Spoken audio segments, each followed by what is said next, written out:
Bonjour à toutes et à tous. Et bien voilà, un direct cette fois-ci en moyenne montagne. Nous sommes dans le département du Rhône, en tout cas tout au nord du Rhône, à la limite du département de la Saône-et-Loire.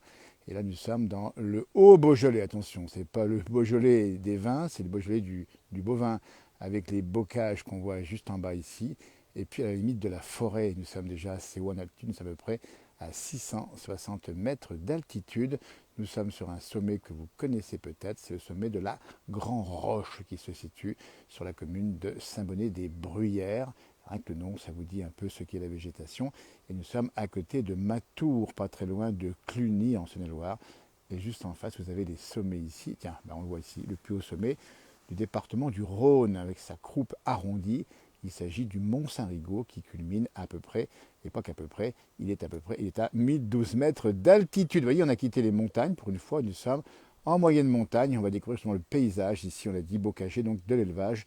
Attention, c'est le Haut-Beaujolais forestier avec de l'élevage. On est assez loin encore du Beaujolais viticole qui est derrière la ligne de crête qui est au fond et qui redescend sur les grands crus du Beaujolais un peu plus loin.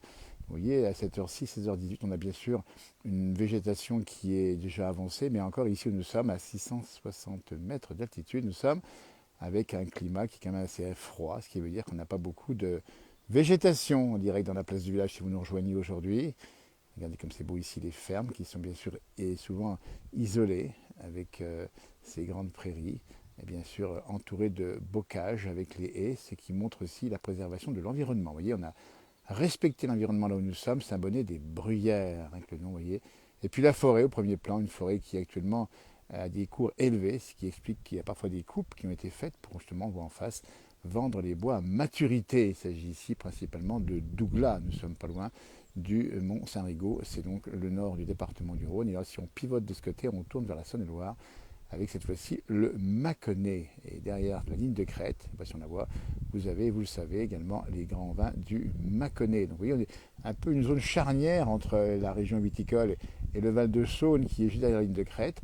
Et puis ce plateau, enfin en tout cas ces sommets, ces collines on va dire, où nous sommes ici avec l'alternance de végétation boisée et puis également de prairies, hein, avec juste en face le signal de la mer Boîtier dans l'axe qui culmine à 758 mètres d'altitude. Vous voyez, on fait un peu la découverte de cette région aujourd'hui en direct depuis la Grand Roche, un sommet qui est granitique comme on le voit ici, on voit très bien ici, avec en particulier la roche ici, et on voit les genêts qui sont un signal de ces roches granitiques qu'on ne trouve pas sur les roches calcaires qui sont à peine en fleurs ici pour l'instant. Et bien sûr, nous sommes ici avec cette forêt sur le sommet à 660 mètres d'altitude. Température agréable, hein, on est bien d'accord. Ah, il pleut, il y a du côté de Marseille, nous dit Jacques. Ben, elle va arriver peut-être chez nous. Pour l'instant, c'est beau temps, vous voyez. Enfin, beau temps d'un côté, nuageux de l'autre. Et puis cette croix qui vous rappelle évidemment que vous avez ici une grande tradition chrétienne sur ces terres, entre le Mâconnais, le Clunisois, on n'oublie bien sûr pas le site de Cluny, et on a également évidemment la région du Beaujolais. Si on pivote de ce côté, on voit la forêt. Et puis derrière, on a le mont Saint-Cyr, cette fois-ci en Saône-et-Loire, qui culmine à 771 mètres d'altitude. C'est un relais qui nous permet d'avoir l'antenne avec vous, hein. C'est grâce à ce type de relais qu'on a la liaison par le téléphone, la 4G ici, peut-être la 5G un jour. Et à l'heure où nous sommes, il fait bon, hein, 660 mètres d'altitude, une bonne température, température qui est agréable avant justement la dégradation possible dans la nuit. Pour l'instant, il pleut, comme nous le dit Jacques, du côté du sud de la France, et c'est tant mieux, il fallait de l'eau. C'est un peu gênant pour les vacanciers, mais il fallait de l'eau, donc c'est pas si mal que ça. Alors qu'ici, il y a eu de la pluie il y a quelques semaines en arrière, c'est un peu sec maintenant, mais on voit bien sûr ici, regardez-moi ça ici, ces prairies. Et puis si vous regardez bien, des petits points blancs qui ne sont autres que les charolaises, les vaches charolaises qui peuplent ces campagnes ici avec à la clé évidemment de la bonne viande, hein. On rappelle évidemment avec ces petits veaux qu'on met sous les mers et qui deviennent ensuite plus grands et qui donnent une bonne viande. Vous voyez, bonjour de Marseille où je confirme de Corinne un peu de pluie. Alors qu'ici où nous sommes, eh bien, il fait doux pour l'instant, 18 degrés, 600 mètres d'altitude un petit peu plus, avec des températures qui sont encore agréables. Il a fait encore très doux hier. On en profite au maximum de cette découverte un peu originale, de ces sommets, vous voyez, entre bois et pâture, avec ce ciel qui se charge et qui se couvre. On le voit ici, hein, si on dézoome un petit peu, on voit que ça devient chargé. On peut même penser qu'il puisse y avoir des orages peut-être en fin de journée ici. N'hésitez pas à nous dire quel temps il fait chez vous. Dans le Mâconnais, on peut y faire de la maçonnerie et non pas de la maçonnerie, nous dit Jean-Pierre, qui ne manque pas une occasion. On te salue et on te remercie effectivement de tes jeux de mots. Effectivement, du côté de Mâcon, évidemment, qui est une capitale, le chef-lieu de Saône-et-Loire, qui est une ville administrative plutôt tranquille, hein, le long de la Saône en particulier. Et puis on est au débouché de la Bresse, vous voyez. Donc là, pour l'instant, la météo, ben, c'est ça, c'est une bonne douceur, 17-18 degrés, hein, pas loin de 20 degrés quand même, c'est pas mal. 600 mètres d'altitude, bonjour de la Belgique francophone, nous dit Jo.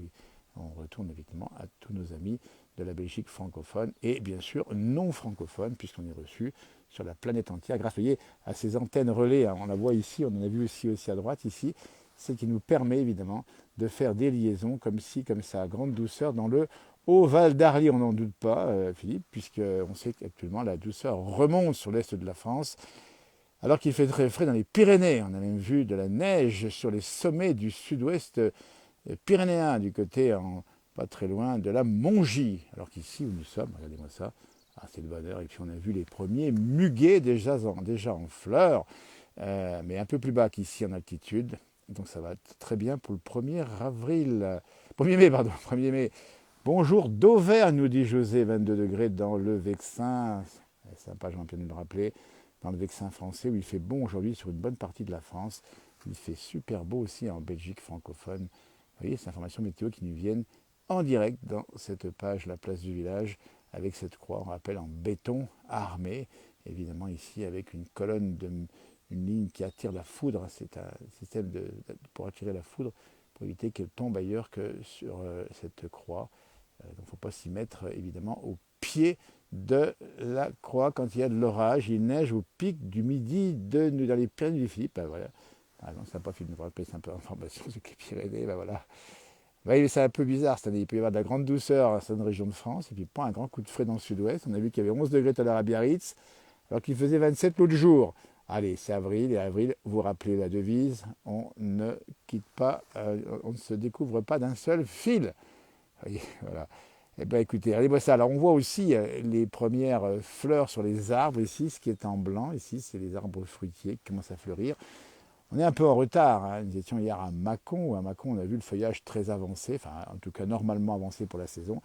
Alors qu'ici, dès qu'on monte un peu en altitude, eh bien, on a des conditions climatiques plus fraîches, orages qui débutent dans le Gard. Attention, dans le Gard, on précise bien qu'il y aura des pluies. On sait nos amis de météo Aéro-Gard qui sont présents sur ces pages de Facebook. Et on sait qu'ils annoncent des orages. Et il faut de l'eau, tant mieux, donc prudence quand même. Coucou de Coulon, nous dit Denise, dans le Var. Bonne journée à vous. Merci Denise. À vous aussi, on me retourne votre bonne journée évidemment. Et puis on regarde bien ces paysages magnifiques ici, avec cette impression de moyenne montagne. Vous voyez, on rappelle bien, on va se retourner vers le Mont Saint-Rigaud qui est juste en face, la croupe la plus élevée là-bas au fond. 1012 mètres, c'est le sommet le plus haut du département du Rhône et l'un des sommets des plus de 1000 mètres les plus proches de Paris. Et bien voilà, il y en a un deuxième qui est un peu plus près encore, mais celui-ci est quand même pas mal. Là où on pratique même du ski de fond à piste non balisée évidemment. Et là où nous sommes, il faut dire que le 1er avril, on avait ici plus de 10 cm de neige avec des congères. La forêt avec encore quelques pâtures ici. Et puis on voit les arbres qui bourgeonnent tout doucement, et voilà là-bas en face. Et puis le fameux genêt qui lui pousse sur ces terres un petit peu acides, et ça vous donne ces jolies couleurs. Donc le muguet, on l'a vérifié pour vous, on le montrera bien évidemment. Il est déjà en feuilles et parfois en petites clochettes, mais un peu plus bas qu'ici. La France profonde, eh bien oui, c'est la France du vide. C'est la France qu'on aime, cette France où il n'y a pas beaucoup de monde, où il y a des bonnes choses, des bonnes tables, évidemment, de la bonne viande, du bon lait, des bons fromages et également du bon vin, pas très loin. Entre le bovin et le bon vin, on aime bien celle-là, puisque juste en face, vous avez la ligne de crête, derrière, c'est le bon vin du Beaujolais, et je pivote ici vers le Mâconnais. Et en avant, vous avez les pâturages, et on voit ici, on va zoomer à fond, on voit un troupeau de vaches blanches. Ce sont des charolaises. Les vaches commencent-elles à quitter l'étable, Jacques? Oui, elles ont quitté les étables ici il y a déjà quelques temps en arrière. Elles ont même parfois subi le froid du 1er avril, mais elles sont dehors et elles vont pas mal. Et c'est ou bien l'heure des vélages, ou encore évidemment l'heure de la première herbe. Vous savez que c'est l'herbe qui est toute fraîche, toute tendre. Alors c'est que le début de la saison évidemment, on est bien d'accord qu'on est encore ici dans une situation intermédiaire de saison. Et bon, au fond, le soleil qui brille du côté de Cluny, vous vous rendez compte, Cluny, Charolles, Mâcon et Lyon pas très loin. Et regardez-moi ça. Alors lui, on est un petit peu sorti de nos zones habituelles. Et puis on revoit cette croix qui rappelle cette terre d'histoire religieuse ici. Et si je vais repivoter vers le mont Saint-Rigaud à 1012 mètres, il faut aussi rappeler que là-bas c'est le Fudamna, si vous connaissez. Ah bah écoutez, on vous montre tout aujourd'hui, attention. Hein. Et là-bas Saint-Rigaud, on va zoomer dessus avec un relais au sommet, avec une tour, on peut monter évidemment. Là-haut, les moines ont colonisé le sommet pendant plusieurs siècles, à partir du 11e, 12e siècle, partant en particulier de Cluny, montant jusque là-haut, défrichant au passage, pays de Douglas. Et pas de champignons sous les Douglas. Ah, bah tiens, un frangin qui vous dit qu'il n'y a pas de champignons sous les Douglas, ah bah, il s'y connaît lui en champignons et en Douglas. Donc ça veut dire que s'il vous dit ça, c'est que c'est bon. Le mont Saint-Rigaud, où les moines ont vécu là-haut, alors je crois vous dire qu'il y avait une chapelle, il y a même un monastère de 350 mètres carrés au sommet, qui a maintenant quasiment disparu. On a retrouvé les plans simplement, et les derniers moines ont quitté le sommet. 1000 mètres, je vous le rappelle ici, à partir du 15e, 16e siècle, la dernière chapelle ayant disparu vers le 18e siècle, les derniers moines, en tout cas le dernier serait mort de froid sur ce sommet à 1000 mètres, vanté par les vents d'ouest. Un sommet que vous voyez, c'est le mont Saint-Rigaud, le plus haut sommet du département du Rhône, qui est un horizon bien connu de la région ici, et qui est couvert de Douglas, une région de grandes forêts, en particulier du côté de Propierre et toute la région autour. On a beaucoup de scieries et de travailleurs de la forêt. C'est un paysage forestier. Vous voyez, donc, il y a plusieurs étages. Il y a l'étage forestier où nous sommes. On a vu ensuite l'étage, on va appeler l'étage des pâtures, l'étage de l'élevage, celui-ci, vous voyez. Et puis plus bas, ben, on a l'étage derrière les croupes, derrière les crêtes, c'est bien sûr la partie viticole avec des grands vins du Beaujolais et du Mâconnais. Nous sommes aux frontières entre la Bourgogne et le département du Rhône. Cette région est une pure merveille, dit Catherine, elle a raison. C'est une très belle région, vous voyez. Écoutez, on avait envie de vous montrer ça, on l'a fait avec plaisir aujourd'hui. Et on vous souhaite de passer une belle journée, de retrouver ce soir à 19h Yoann Guillermin ou des publications faites sur cette page, la place du village, la France profonde qu'on aime, et on retournera de plus en plus dans ces régions pour vous montrer par des interviews, par des rencontres, les gens qui la peuplent, les gens qui font des choses étonnantes, souvent dans ces villes et villages de moyenne montagne. La France, c'est ça aussi, il y a les grands bassins urbains, mais il y a aussi cette France qu'il faut découvrir, et qui d'ailleurs connaît un grand succès ici. Les résidences secondaires s'y multiplient depuis le Covid, et il y a une demande sur notamment des habitations qui sont à restaurer, avec des habitants qui viennent de Lyon ou encore de même de Paris. Ça veut dire qu'ici, vous êtes dans une France qui a perdu un peu des habitants pendant un certain temps, mais qui revient à la mode et tendance, celle de l'air pur et celle de la nature, c'est celle qu'on vous offre aujourd'hui. Et on va clore sur cette petite ferme, vous voyez ce parc ici avec ses vaches, et c'est presque Heidi, c'est quelque chose de nature, c'est pas la haute montagne, mais là, vous êtes ici avec une ferme, et on voit ici seulement les pâtures qui sont autour, à plus de 600 mètres d'altitude. Merci de nous avoir suivis, tout bientôt, passez une très belle fin de journée à Arvipa. Merci de nous avoir suivis, au revoir.